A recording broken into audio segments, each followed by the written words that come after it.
ఇక మరోవైపు ఇక్కడ మయన్మార్లో జరిగినటువంటి భూకంపం నిన్న కూడా మళ్ళా 5.4గా మళ్ళీ నమోదైంది.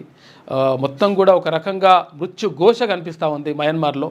మయన్మార్ దేశాన్ని గతంలో మయన్మార్ దేశానికి బర్మా అనే పేరుండే, ఆ బర్మా పేరు తర్వాత మయన్మార్గా మారింది. ఆ తర్వాత మొత్తం మీద మయన్మార్లో పరిస్థితులు మాత్రం ఎక్కడ చూసినా కానీ హృదయ విదారకమైనటువంటి ఘటనలు కనిపిస్తూ ఉన్నాయి. ఎక్కడ చూసినా కానీ ఆహాకారాలు పెడుతున్నటువంటి ప్రజలు కనిపిస్తూ ఉన్నారు. ఇప్పటికే 1600 మంది చనిపోయినట్టుగా తెలుస్తూ ఉంది. ఇంకా 10,000 మంది చనిపోయి ఉండొచ్చు అని చెప్పేసి అమెరికాకు చెందినటువంటి సంస్థ అంచనా వేస్తూ ఉంది. అయితే కొన్ని ప్రాంతాలకు కనీసం సహాయ చర్యలు కూడా చేయట్లేదంట. ఎందుకంటే అక్కడ రెబల్స్ ఉంటారంట. కాబట్టి అటువంటి దగ్గర వాళ్ళన్నింటినీ కూడా లెక్కలు తీస్తే ఇంకా మృతుల సంఖ్య పెరిగేటువంటి ప్రమాదం ఉంది అని చెప్పేసి అంటూ ఉన్నారు. ఏది ఏమైనప్పటికీ ప్రకృతి ప్రకోపానికి మయన్మార్ తర్వాత మొత్తం కూడా అతలాకుతలమైనటువంటి పరిస్థితి కనిపించింది. కాబట్టి భారత్ కూడా వాళ్ళకి చేయూతను అందిస్తూ ఉంది. ఏది ఏమైనప్పటికీ ఇటువంటి ఘటనలు మాత్రం జరగకూడదు, కాకపోతే జరుగుతుంటాయి.